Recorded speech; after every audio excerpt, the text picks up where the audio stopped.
सुने बहुजन नायकों की कहानियां। अभी डाउनलोड करें बहुजन स्टोरीज ऐप।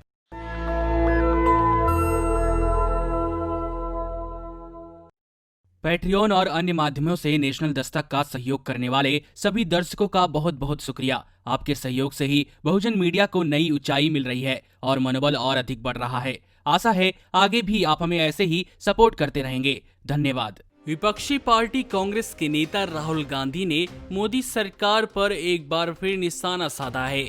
उन्होंने बीजेपी पर इंडिया में सोशल मीडिया ऐप व्हाट्सएप पर कब्जा करने के आरोप लगाए हैं। राहुल गांधी ने अमेरिकी मैगजीन का हवाला देते हुए शनिवार को बीजेपी पर निशाना साधा।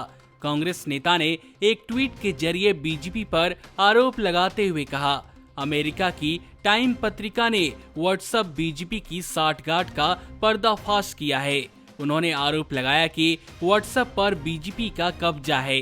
राहुल गांधी ने ट्वीट किया, अमेरिका की टाइम पत्रिका ने व्हाट्सएप बीजेपी की साठगांठ का पर्दाफाश किया है।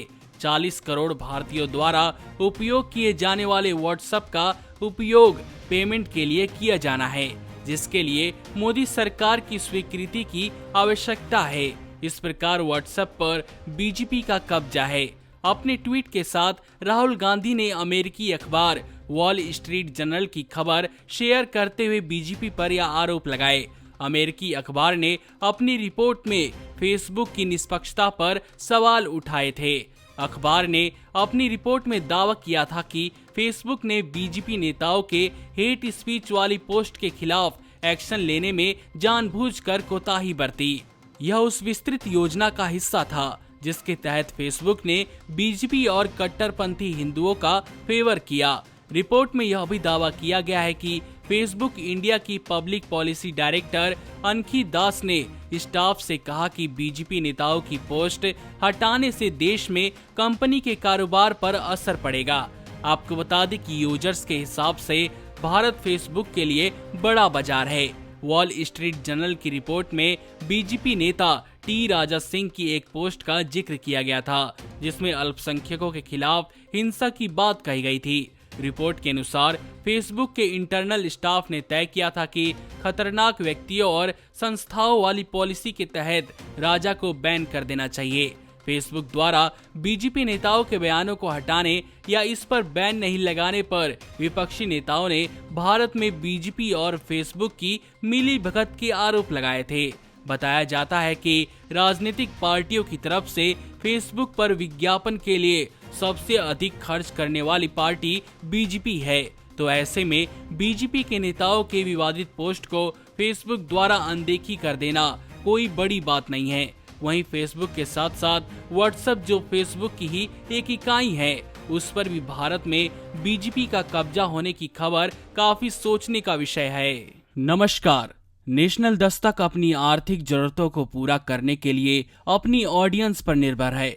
बहुजन समाज से संबंधित मुद्दों को उठाने के कारण यूट्यूब की तरफ से नेशनल दस्तक की कई वीडियो पर एड्स नहीं दी जाती, जिसके कारण हमें आर्थिक समस्याओं का सामना करना पड़ रहा है। आपका एक छोटा सा कदम बहुजन मीडिया को बचा सकता है। आपके सहयोग और सहायता के कारण ही हमने अभी तक यह मुकाम हासिल किया है।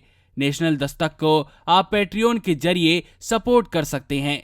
इसके साथ ही आप अन्य माध्यमों जैसे यूपीआई, गूगल पे, डेबिट कार्ड, वॉलेट, फोन पे आदि से भी हमारी मदद कर सकते हैं, जिसका लिंक वीडियो के नीचे डिस्क्रिप्शन में डाल दिया गया है। पैट्रियन पर आप हमें प्रतिमाह $2 यानी 140 रुपए प्रतिमाह से हमारे साथ जुड़ सकते हैं। दूसरे माध्यमों में राशि की कोई सीमा नहीं है। आपके सहयोग से ही बहुजन मीडिया को एक नई दिशा मिली है और इसे अभी एक नए मुकाम तक लेकर जाना बाकी है, जो आपके साथ के बिना संभव नहीं है। आपसे डायरेक्ट फंडिंग से हम आपके अधीन हो जाएंगे और एक स्वतंत्र मीडिया के तौर पर समाज की आवाज को बुलंद कर पाएंगे। धन्यवाद।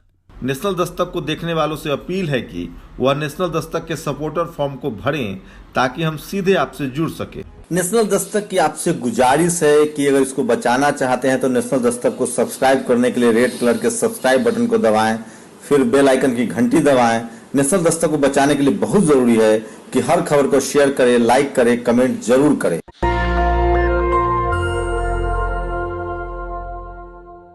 सुने बहुजन नायकों की कहानियां। अभी डाउनलोड करें बहुजन स्टोरीज ऐप।